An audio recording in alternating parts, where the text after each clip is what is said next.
રાધાજી આવીને શ્રી ગિરિરાજજીને ધારણ કર્યા અને ઠાકોરજીએ બંસરી વગાડી.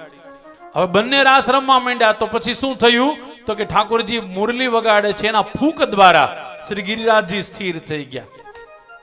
ઠાકોરજીના ફૂંકમાં પણ એટલી તાકાત છે. ઠાકોરજી મોરલી વગાડે એની ફૂંક આવે અને ફૂંકથી ગિરિરાજજી સ્થિર થઈ ગયા અને રાધા અને કૃષ્ણ રાસ રમે છે. ગોપીઓ ગોવાળો ગાયો રાસ રમે છે. એક હમણાં જ મેં પ્રસિદ્ધ એક વાત સાંભળી, મને બહુ ગમી, વાંચ્યું છે હોતે ઘણા વર્ષો પહેલા, પણ હમણાં રિસન્ટલી પાછું આમ યાદ થયું. તમારી આજુબાજુમાં કોઈ ગાય આમ ઠેકડા મારતી દેખાય ને આનંદમાં, તો સમજી લેજો કે તમારી આજુબાજુમાં ભગવાન છે જ. કારણ કે એને ભગવાન દેખાય ને એટલે ગાયો આમ આમ આમ તમને ખબર છે આમ ઠેકડા મારે. ભેંસની વાત નથી કરતો, ગાયની વાત કરું છું. કૂતરાની વાત નથી કરતો, ગાયોની વાત કરું છું. ઓરિજિનલ ગાય જરા ઠેકડા મારતી હોય ને એટલે સમજી લો ને એની આજુબાજુમાં ક્યાંક કનૈયો છે અને એ ગાયું ને દેખાઈ જાય. ગાયો એટલું પવિત્ર છે એને. અને મેં મારા ગુરુદેવ ભગવાન પાસે વર્ષો પહેલા, હમણાં પાછું થોડુંક આમ તાજું થયું, કોઈ પણ જગ્યાએ ગાયને રોતી જોવો ને તમે તો સમજી લેજો તમારા જીવનમાં કાંઈક અઘટિત ઘટના ઘટવાની છે. ગાય રોવે નહીં, અને જ્યારે રોવે ત્યારે સમજી લેવાનું ક્યાંક તકલીફ. ગાય છે એ દીનતાનું પ્રતીક છે, દીનતા આપે.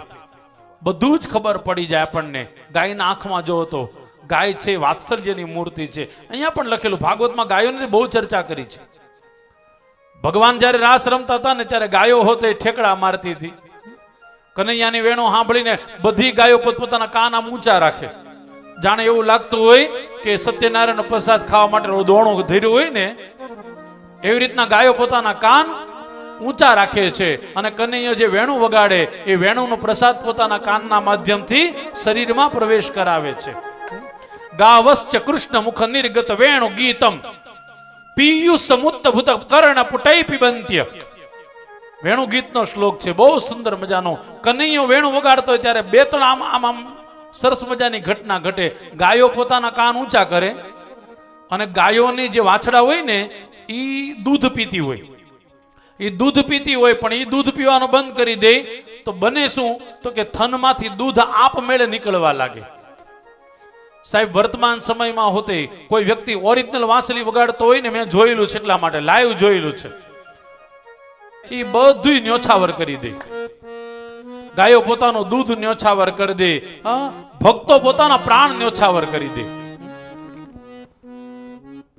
કથા છે ભાગવતની, ભગવાને 7 દિવસ સુધી ગિરિરાજજીને ધારણ કર્યા. હવે બીજી વાત કરું, ગઈકાલે આપણે વાત કરી હતી ચકલેશ્વર મહાદેવ છે ને, ત્યાં એની સ્થાપના કેવી રીતના થઈ તો કે જ્યારે ગિરિરાજજી ઉપર બહુ વરસાદ પડતો તો 7 દિવસ સુધી, તો શિવજી ત્યાં આવ્યા. મહાદેવજી આવીને એ જે ગિરિરાજજી હતા એની ઉપર એક ચક્ર મૂકી દીધું. એ ચક્ર એટલું બધું ગતિશીલ હતું, જોરથી આમ ફરતું હતું. આકાશમાંથી જેટલો વરસાદ પડે એ બધો વરસાદ ચારે બાજુ ફેંકાઈ જતો હતો, ગિરિરાજજી ઉપર આવતો નહોતો. એટલે ગિરિરાજજી સેફ થઈ ગયા.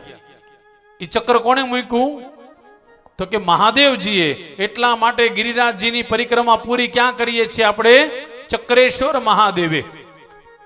કરો છો ને ગિરિરાજજીની પરિક્રમા કરીને, એ પૂરી ક્યાં થાય? વાસ્તવમાં ચક્રેશ્વર મહાદેવ. આપણે ચક્રના બદલે ચકલું બનાવી દીધું, ચકલેશ્વર મહાદેવ. ઓરિજિનલ નામ છે એનું ચક્રેશ્વર મહાદેવ.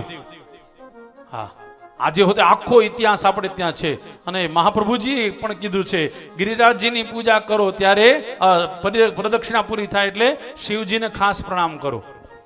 મહાદેવ તમે મોટા વૈષ્ણવ છો, અમે તો કાંઈ વૈષ્ણવ નથી, પણ અમે આજે ગિરિરાજજીની પરિક્રમા કરી. તમે કરી કે નહીં ગિરિરાજજીની પરિક્રમા? હું તો ઘણી વાર કથામાં કહું, પરિક્રમા કરવાનું મન થાય ને ગિરિરાજજીને તો પોષ સુદ પૂનમ આવે, એને આપણે શું કહીએ? પોષી પૂનમ. ત્યારે ખાસ કરું. બીજું શરદ ઋતુમાં પૂનમ આવે, શરદ પૂનમ. એ પૂનમના દિવસે હોતે રાત્રિના સમયે તમે પરિક્રમા કરો, આટલું શાંત વાતાવરણ હોય.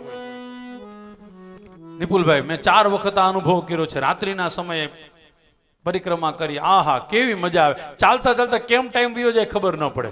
અને આખા આમ ગિરિરાજજીના માળા પહેરાવી ને માણસોની, એવું લાગે. ઉપરથી આમ જોવો ને તો ચારે બાજુ માણસોની માળા પહેરાવી ગિરિરાજજીને, એવું લાગે.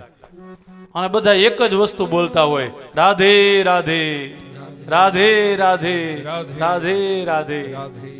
બસ આ એક જ અવાજ આવતો હોય. જ્યાં જો કોઈ અવાજ ન કરે, બધા રાત્રિના સમય પરિક્રમા કરવાની બહુ મજા આવે. મેં તો આ ભાગવતજી ત્યાં ભણેલો છું વાસ્તવમાં અમારું સ્ટડી ભાગવતનું ત્યાં છે, બાકી કાશી ભણ્યો પણ ભાગવતનું પર્ટિક્યુલરલી મેં સ્ટડી ત્યાં કર્યું છે. અને ગિરિરાજજીની અનેકો વાર પ્રદક્ષિણા કરી, પરિક્રમા કરી, પણ જે આ શરદ ઋતુમાં, શરદ પૂનમમાં કરી, પોષી પૂનમમાં કરી, એની મજા કાંઈક આજે હોત એમ કોક દિલના ખૂણામાં કોક જગ્યા યાદ રહી જાય.